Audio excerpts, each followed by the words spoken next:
नाज़रीन, हम देख रहे हैं कि ट्रंप साहब जो है अब जो chicken are coming home to roost जिसे कहते हैं, अब हमें यू टर्न नज़र आएंगे। बहुत से यू टर्न इसलिए नज़र आएंगे कि वो डील मेकर के हवाले से उनका यह ख्याल था, और कुछ लोग इस तरह से एनालिसिस कर रहे हैं कि जी वो 10% तक लोगों को बस मनवाना चाहते थे, बाकी वो नीचे कर लेंगे और उसकी जो उनको कीमत उन्होंने दी है और जो देंगे, लेकिन ये आइंदा भी फेलियर ही होगा मियाँ साहब। इसलिए ये फेलियर होगा कि बहरहाल टैरिफ जितना भी वो जिस जगह भी लेके आते हैं वो देंगे तो अमेरिकी अवाम देंगे, और अमेरिकी अवाम का पहले ही बुरकस निकल चुका है। इसी बुरकस की वजह से इन जो झूठे ख्वाब दिखाए थे ट्रंप साहब ने, तो इनको वोट मिल गए, ये बन गए उनके साथ ही आगे आ गए। हालांकि ये खुद एक जो बिलियनर क्लब है जिसने अमेरिकी सियासत और मीशत पर कब्जा कर रखा है, उसके एक नुमाइंदे हैं और उसी के मफादात के ये तहफ़्फ़ुज़ करेंगे और बड़ी जल्दी इनका ये बेनकाब भी हो जाएंगे। तो मियाँ साहब, अब आपको क्या लगता है और आपने आज क्या इस पर इंफॉर्मेशन आपके पास है, ये जो इसमें स्टैंड ऑफ जो है अब ख़त्म होता नज़र आता है और कहीं दरमियान में वाया मीडिया कोई ढूंढेंगे दोनों जो बड़ी ताकतें हैं मियाँ साहब? देखें कायद साहब, जो ट्रंप साहब ने जंग छेड़ी थी, तजारती जंग, उसका ड्रॉप सीन होने जा रहा है और ट्रंप जो है वो इस सतह पर आ गए हैं कि वो अब चीन से बातचीत करने के लिए हाथ पांव मार रहे हैं और कह रहे हैं कि चीन से जो है मुज़ाकरात शुरू किए जाएं। और चीन इस हवाले से इस वक्त जो है उन्होंने कोई जवाब नहीं दिया। चीन ने पहले कहा था कि ये तजारती जंग किसी के मुफाद में नहीं है, इनमें हर तरफ से नुकसान होगा, लेकिन उस वक्त ट्रंप नहीं मान रहे थे। और जब उन्होंने देखा कि उनके जो मुल्क की हालत जो है वो आवाम की पतली हो रही है, और गैलप सर्वे जो है वो बड़ा ही खौफनाक सर्वे जो है वो सामने आया है, और उसमें जो रिपब्लिकन उनकी पार्टी जो है उनके जो लोग हैं वो 28% लोग कह रहे हैं कि उनकी हालत जो है वो ख़राब हो गई है, जो डेमोक्रेट्स हैं वो 76% हैं, और जो आज़ाद हैं वो 54% लोगों ने कहा है कि लोगों की हालत, माशी हालत बहुत ख़राब है। 38% लोगों ने कहा है कि माली हालत जो है वो बेहतर होने की बजाय मज़ीद ख़राब होती जा रही है, और गरीब तबका जो है वो गरीब तर होता जा रहा है। और 58% ने यह कहा है कि स्टॉक मार्केट नीचे जा रही है और ये मज़ीद जाएगी। इसमें भाई साहब देखना ये पड़ेगा कि जब डॉलर की कदर 20% तक कम हुई है, अमेरिका में जो है वो महंगाई जो है उसमें इजाफा हुआ है। मेरी आज बात हो रही थी अमेरिका के अंदर, तो वहाँ पर यह बताया जा रहा है कि लोगों ने अपने अखराजात करने बंद कर दिए हैं और सोना खरीदना शुरू कर दिया है, डॉलर को वो इग्नोर करना शुरू कर दिया है अमेरिका के अंदर। और जो स्टॉक मार्केट्स हैं वो गिर रही हैं, उसमें अमेरिका की शरह सूद में जो है वो इजाफा हो रहा है। तो ये तो अमेरिका ने जो है खोया है, लेकिन उस दूसरी जानब चीन ने क्या पाया? चीन ने जो है इस दौरान नई इनोवेशंस की हैं, चीन ने नई डीप सीक्स और नई चिप्स जो है वो ईजाद की हैं, चीन ने अपना नया तजारती इत्तेहाद बनाया है। और चीन ने जो है वो एक, आज मैं पढ़ रहा था, बड़ी ब्रेकिंग न्यूज़ थी कि चीन ने एक गोल्ड मशीन बना ली है, ATM मशीन। लोग उसमें जो है वो सोना डालते हैं और वो सोने के बराबर जो है वो उसकी रकम जो है उसके अकाउंट में आ जाती है। चीन तो ये कुछ कर रहा है। और वहाँ पे अमेरिका क्या कर रहा है? अमेरिका में टेस्ला जो बड़ी उनकी बहुत बड़ी कार थी, बड़ी इंडस्ट्री थी, उसके जो शेयर्स हैं वो कम हो गए हैं, उसका जो मुनाफा है वो 70% उसमें कमी आई है। और जो एलन मस्क है वो गवर्नमेंट से पीछे हट रहे हैं। तो अमेरिका तो खो ही रहा है। इसलिए अमेरिका जो ट्रंप है वो फौरी तौर पर जो है वो घुटनों पे आ गए हैं, और साथ ही वो मुज़ाकरात की टेबल पर आने को जो है वो चीन को कह रहे हैं। लेकिन चीन ज़रूर मुज़ाकरात की टेबल पर आएगा, लेकिन वो अपनी शराइत पर आएगा। और अपनी शराइत चीन की क्या होगी? क्या वो ये होगा कि वो उसका 10% टैरिफ जो है ट्रंप का मान लेगा? ऐसा नहीं होगा। हो सकता है कि 10% टैरिफ जो है वो अमेरिका पर लग जाए और चीन जो है वो 0% पे काम करे।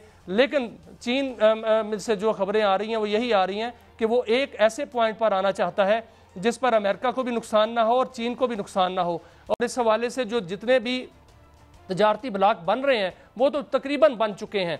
यूरोप चीन के साथ है, रशिया चीन के साथ है, पूरा गल्फ जो है वो चीन के साथ जा चुका, और इसके अलावा जो एशिया है तकरीबन वो चीन के साथ जा चुका है। अब अमेरिका जो है वो तन्हाई की तरफ जो है वो जा रहा है, और ये जो तजारती जंग है इसका ड्रॉप सीन आप देखेंगे कैसा बहुत जल्द। देखिए, अब तो जैसे ना वो वोल्टा फेस कर रहे हैं ना वो। अब वो पहले कह रहा था कि मैं जो फेडरल रिजर्व का चेयरमैन है, जो बहुत बड़ी पोस्ट होती है, और उन्हें एक बाज़ औक़ात तो वो प्रेसिडेंट से भी ज़्यादा पावरफुल होता है, क्योंकि एक तो उसकी वो उसको ये यानी उसकी कॉन्स्टिट्यूशनल पोस्ट के वाले से कह रहा था मैं उसे निकाल दूंगा, लेकिन पावल जो है वो अब इससे उससे वो वापस चला गया है। लेकिन मियाँ साहब, सवाल सिर्फ एक ही है जो हमने कल उठाया था कि भाई इस इकनॉमिक बहरान का जो बिल है वो तो अमेरिकी अवाम देंगे।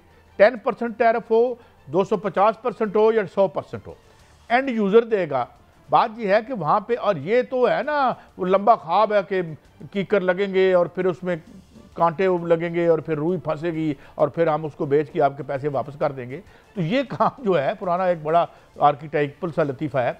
तो ये तो बड़ी दूर की बात है। अब कब वापस, अब 1916 देखे ना, जिस तरह मैंने कहा था कि अंडे का आमलेट बन जाता है, आमलेट का अंडा नहीं बनता, ठीक है ना। ये अब आमलेट का अंडा बनाना चाहते हैं। ये 1940-60 का या जो एक ग्रेट अमेरिकन बूम थी जो 1973 तक चली दूसरी वर्ल्ड वार के बाद, और फिर जो यहाँ पे एक था मार्शल प्लान था, कुछ $60 बिलियन गालिबन उस ज़माने में, जो आज के बहुत बड़ी रकम बनती है, जिससे यूरोप को रीबिल्ड करके इन्होंने एक तवील तरीन बूम जो 73 तक आई थी, उसके बाद ज़ाहिर रूबा जवाल हुआ, फिर छोटे छोटे रिसेशन उभार भी आते रहे और गिरते भी रहे।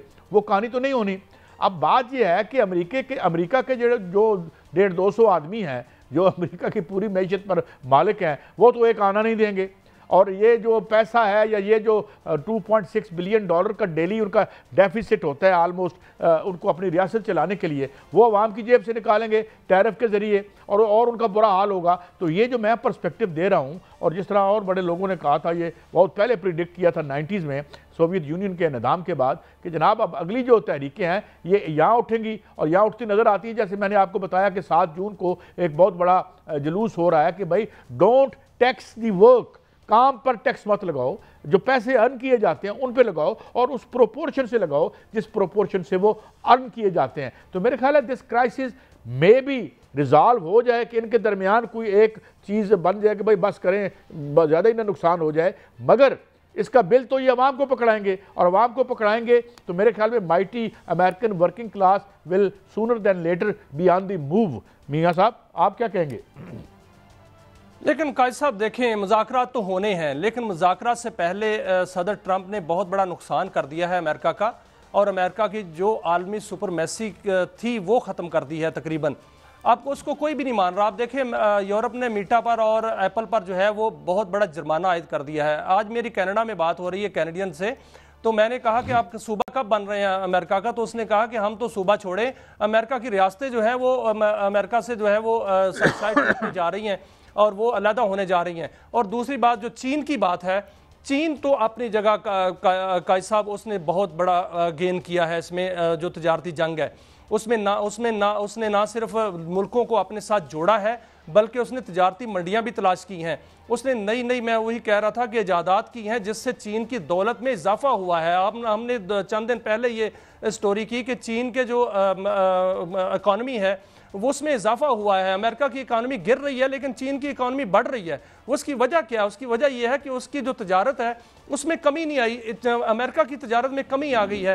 यूरोप ने जो है वो अमेरिका से तजारत जो है वो कम कर दी है, बाकी मुल्कों ने कम कर दी है, रशिया ने कम कर दी है। अमेरिका ने कहा रशिया को कि ईरान से तेल नहीं खरीदना, चीन को कहा कि उस पर पाबंदियां लगा दी, लेकिन वहां पर जो है वो पेट्रोल और तेल जो की तजारत हुआ शुरू हो गई है। और चीन ने जो है अमेरिका के साथ तजारत जो है वो कम कर दी है और दूसरे मुल्कों से ज्यादा कर ली है। मैं आपको एक और बताऊं, ये सोयाबीन जो आता था वहाँ पे, चाइना जो है अब अर्जेंटीना और ब्राज़ील से मुआहदा कर रहा है। इसका मतलब है कि अमेरिकन फार्मर मारा जाएगा। इसकी स्टोरी आज न्यूयॉर्क टाइम में छपी हुई है।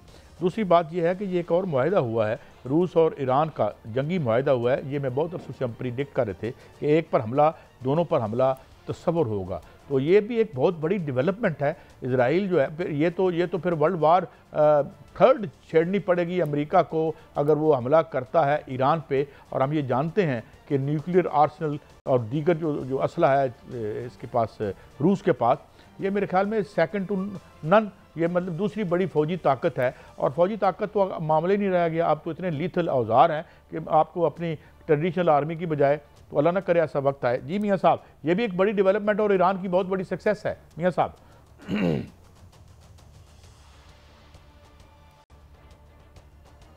मेरी आवाज़ मियाँ साहब तक शायद नहीं पहुँच रही, या उनकी आवाज़ में जी दोबारा रब्ता करते हैं। जी कायद साहब, असल में मसला ये है कि ये जो नारा होता था, ये आपको याद है, ये नारा सबसे पहले नेटो का होता था कि एक पर हमला सब पे हमला। ये अब बहुत तारीख साज मुआहदा है जो कि रूस और ईरान के दरमियान हुआ है कि एक अगर उस पर हमला होगा तो उस पर दूसरे पर हमला तस्वर किया जाएगा।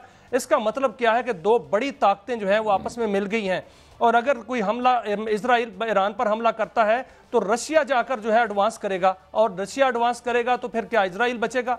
क्या वहां पर जो है वो उस खित्ते में बाकी जो ताकतें जो वहां पर उस खित्ते को मिटाने के लिए आई हैं उनकी तनसीबात बचेंगी।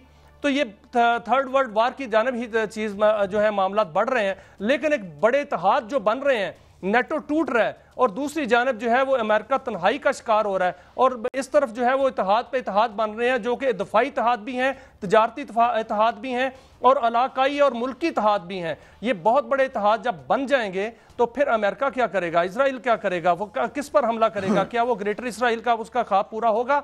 ऐसा लगता नहीं है। और उनसे तो हौसी जो है वो नहीं संभाले जा रहे काजी साहब, वो जो है वो पै दर पै हमले करके वहां पर जो है वो तबाही मचा रहे हैं। जो उनका N9 रिपीटर है उसकी मैं आज मालियत पढ़ रहा था, वो $30 मिलियन का एक है और उसकी एक परवाज जो है वो $3500 की जो है वो बनती उसकी एक परवाज पड़ती है। उसके उन्होंने 22 ड्रोन जो है वो अब तक मार गिराए हैं। कितना बड़ा नुकसान उन्होंने किया है। और एक वो ग्रोथ जो बिल्कुल रेगुलर आर्मी नहीं है, और जब ये लड़ाई अगर रेगुलर आर्मी से हो गई, अगर पासदारान इनकलाब से हो गई या रशिया के साथ होगी तो फिर क्या बनेगा?